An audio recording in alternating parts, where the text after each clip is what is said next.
Hello, everybody. Lovely to be here. Yeah, it's been a year actually since we were last at obviously the exhibition. I don't know where that time's gone. Frankly, it's been a long year, but it's great to be back, and it's great to see so many familiar faces. I love what Duncan was saying about the industry and how we need to champion it, and what Neil was saying. You know, we're all in it together, and we need to, I think, as an industry, be louder actually at telling people just about how great everything we do is in terms of humanitarian aid, medevac,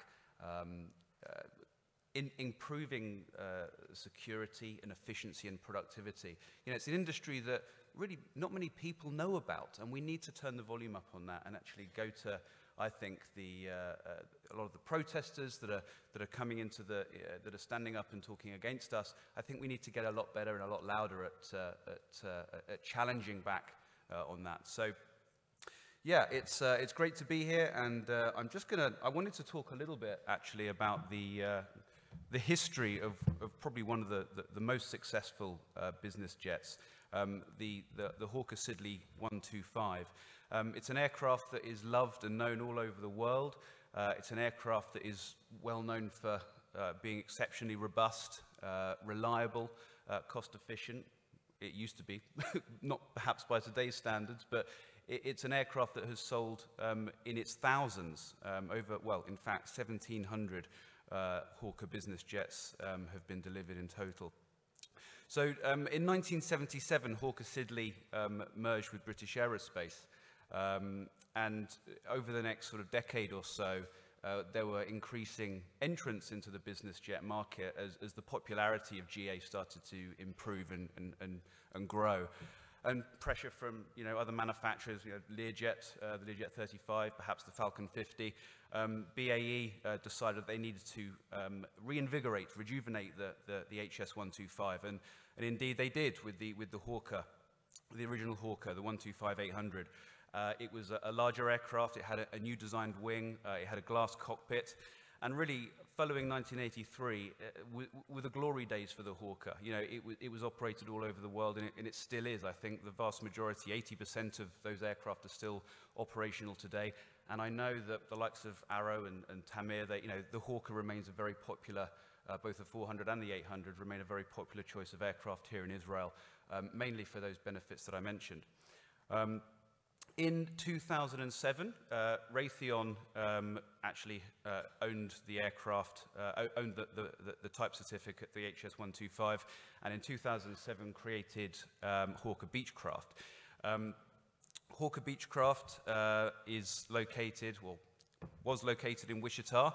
In 2014, we merged the two businesses with Cessna, following the bankruptcy, the Chapter 11 of Hawker Beechcraft. And now we are one combined manufacturer, offering 20 aircraft to the market.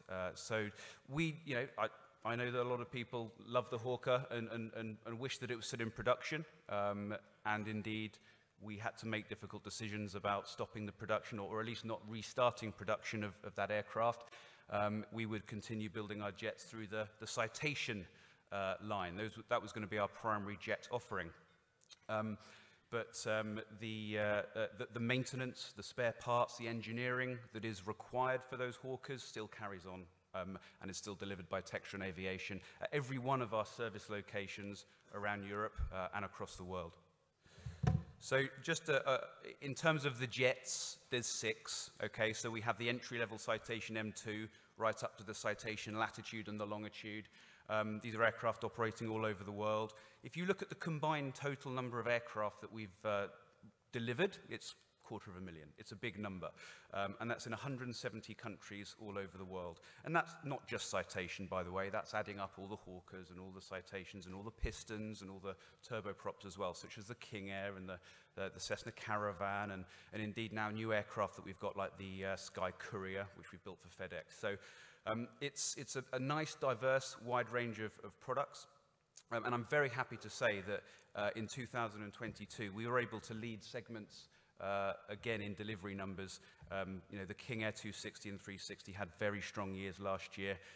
as it did the Grand Caravan and our light jet range as well, not to mention the Citation Latitude, which hopefully many of you did see yesterday. The Latitude is, it's the same, if you think about what made the Hawker so incredibly popular. It's that beautiful range of economics, of cabin space, of runway performance, that just gives customers that nice jet, big jet experience, but without having to spend, tens of thousands of dollars per flight hour. It's a very cost-effective platform. It's got the flat floor, which is really a big, important feature for customers today. Wide-body stand-up cabin, low cabin altitude, a nice, big, large lavatory. A lot of the technology on the Latitude, for example, the wing, the tail, has come out of aircraft like the Citation Sovereign, a very, very popular aircraft that we stopped production in 2015. The Latitude represents the latest technology from an avionics standpoint. With Garmin 5000, we have auto throttles and synthetic vision installed as standard, and it's incredibly good at short runways and getting into some of the smaller runways in the world. So, from an overall package standpoint, it gives customers the low cabin altitude, the comfort, the wide-body experience, but also at very compelling economics. And for that reason, it's become the best-selling mid-size jet in the world, and it has been like that for the last 6 years. In fact, 7 years, I think. So we're very proud of it, and that's exactly why, as Duncan said, we brought the aircraft here to Israel, because, frankly speaking, I do like to see this aircraft as the next chapter in the story. From people that have loved the Hawker for so long and will continue to love it, those customers that want to move into something that's just a little bit more modern, a little bit more capable, and also an aircraft that can be operated for under $2,000 an hour. Please think about the Latitude. It will go direct from Tel Aviv to London with 8 passengers. It's very similar in terms of the offering that the Hawker provided, but as a 21st century solution. You can just see a few, you can see that the aircraft are approximately in the same category, size category, so 25 to 30,000 pounds, and able to carry 8 passengers. The flat floor configuration with 30 inches of legroom between each seat is enough for 8, possibly even 9 passengers, and you have your belted loose seats as well. We also have a very popular air ambulance version of the aircraft, which we've successfully marketed to customers around the world. This particular example is operated by Babcock in Norway, and we have a dual stretcher configuration in here. I believe this is a LifePort system, and the aircraft is used in some of Scandinavia's shortest and most remote runways. So that's a package that's been working exceptionally well, and we have a whole range of different medevac solutions for customers that want to produce an aircraft for a variety of different missions anywhere around the world. The avionics, I won't dwell too much on this, but fundamentally it's got everything you would need and expect in a 21st century aircraft, including synthetic vision, obviously CPDLC and Link 2000, TORS-A.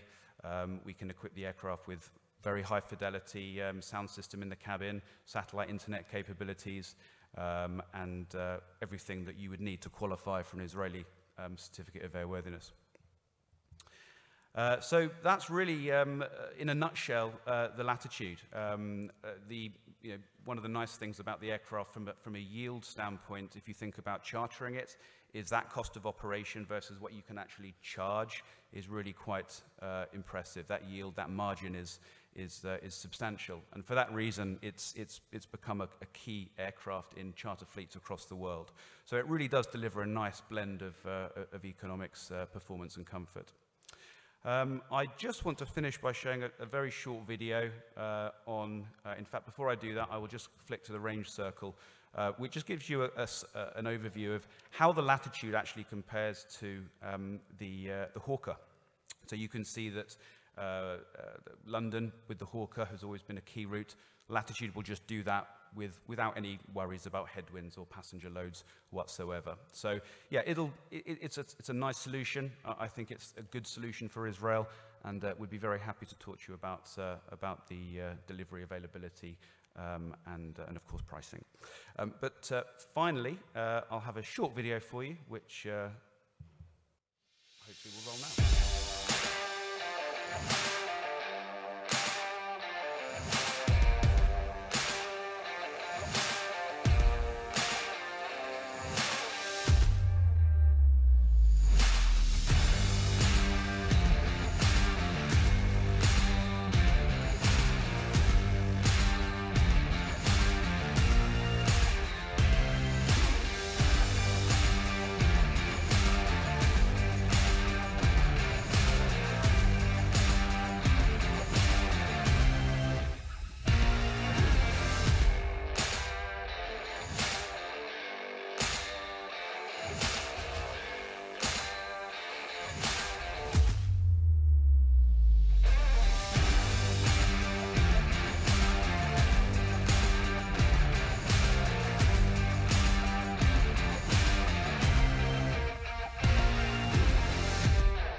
Thank you very much.